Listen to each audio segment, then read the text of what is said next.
Today's Talk About It Tuesday question is, I recently came across a real estate lending platform called GroundFloor, where you are the lender into various real estate deals.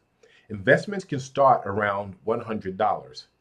To begin, what are some good strategies to deploy between $5,000 and $10,000 into it, similar to Lending Club? Okay, so let's talk about what it is first, and I'll give you a little historical background, which might make this make sense to you.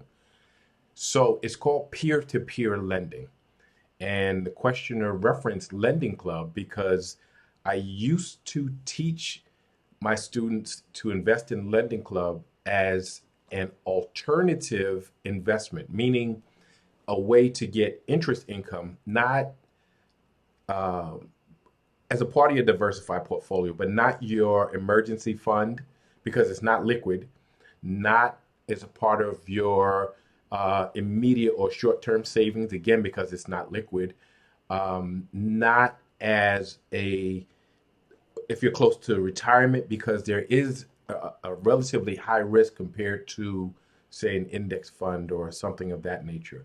So it is a great addition to a diversified portfolio that provides interest income. Um, and again, not very liquid, so there's a longer hold. There is risk of default. Um, but let me give you a little bit of historical background because peer-to-peer lending is well, it's getting up there in time, but relatively new compared to many other investments. So during the Great Recession, and again, that was 2008 to 2011, banks were not lending freely the way they had been in previous years. The qualifications were super high. The amount of money they were willing to lend was super low. So many people suddenly found themselves unable to qualify for a loan. And that's the way the economy works. To start a new business, to expand the business, you need a bank loan. To invest or just to purchase real estate, even for yourself, you need a loan. To renovate your home, you need a loan. So suddenly all that money flow stopped coming from banks in a vacuum, meaning there's a sudden vacuum. A solution came forth. People say, well, what do the banks do? Banks don't, people make the wrong assumption that banks have this big chunk of money and they just lend it to you. And that's not true. What they do is they have investors who they'll put a loan together and investors buy a piece of the loan, right? They get fractional shares of a loan. Peer-to-peer lending said we can replicate that model minus the bank. They started these platforms, usually they were online, and Lending Club was one of the first to appear. I guess it was maybe 2010, around that time, where people could apply for a loan, put all their qualifications out there, their credit score, their borrowing history, their debt, their income, everything that somebody would need to know to make a decision. And your peers, regular people, could become the fractional or total lenders on a loan. Um, and it was great. I think I had at the peak, I had 750 loans or fractions, I should say, 750 fractions of loans out there, and I did well. So the default rate was low, and I had a particular strategy I used to use at that time. Lending Club no longer exists. They have transitioned to a traditional online bank, so they're not a peer-to-peer lending organization anymore.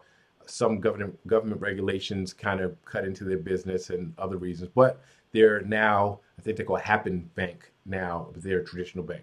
So that idea of peer-to-peer lending caught on, and it spread to specific real estate, like I think Fundrise was one. So there were a bunch of different platforms that only dealt with real estate. So this is GroundFloor is one of those peer-to-peer lending platforms where you invest into you get fractional shares of loans. Just like the others, they're ranked in terms of risk, A to maybe D. So A being the lowest risk and D being the highest risk. Some of them go up to E. I'm not sure about this one.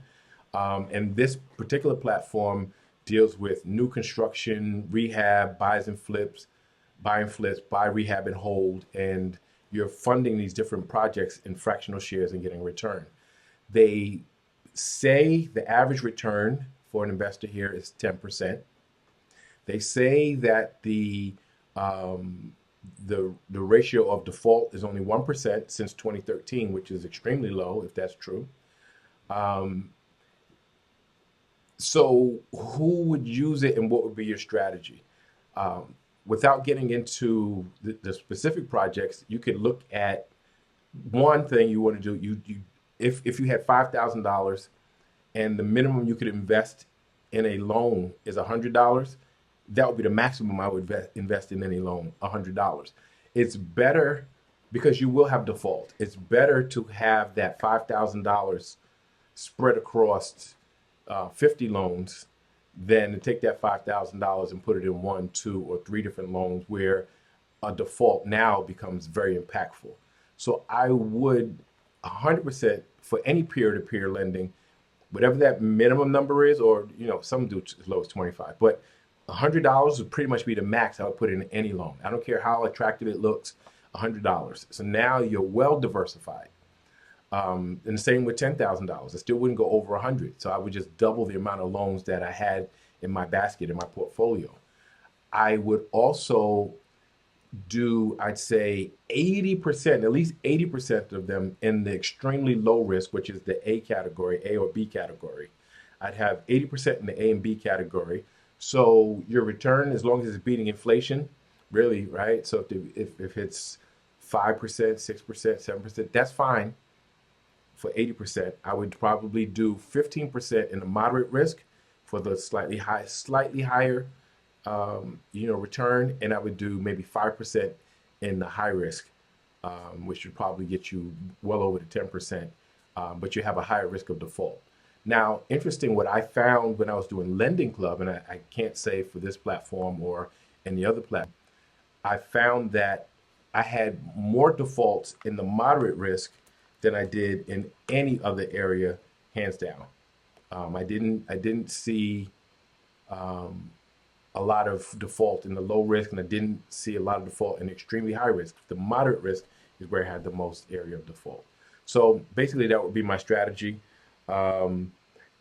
This particular platform has an interesting feature where you don't have to select your own. It's kind of they have a thing that operates, what they call it, flywheel. They call it flywheel portfolio, where it's like a REIT, really. They pool 200 to 500 different loans, and you do one investment into the pool of diversified loans. That is an option if you don't want to sit there and go through each loan and choose the best one.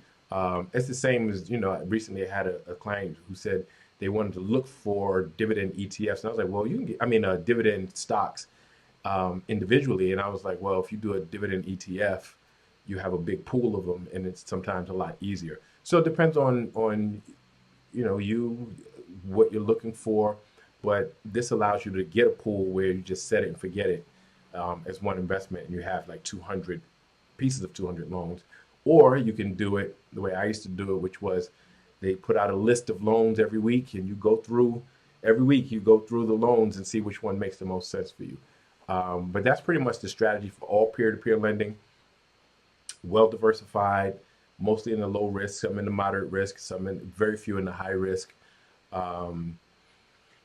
It's pretty much that. That's it. As far as examining the deal, that would take a little more real estate knowledge, right? Because now you're looking at location. Now you're looking at the type of project it is. Now you're looking at a person's experience. Now you're looking at a person's financials. Now you're looking, right? To go into those things takes a little more specialized knowledge and probably more time than I can go through in a short video. So for most people, if you're going to do it, their flywheel portfolio would probably be a better strategy where you don't have to have the specialized knowledge. You can kind of set it and forget it. But each peer lending platform is slightly different. Some invest in more than just real estate. Most invest in just more than just real estate. And there are a few that are exclusive to real estate. but I'd love to hear your thoughts on it, your experience on it. Please like, share, subscribe, keep the questions coming, and I'll see you next Tuesday.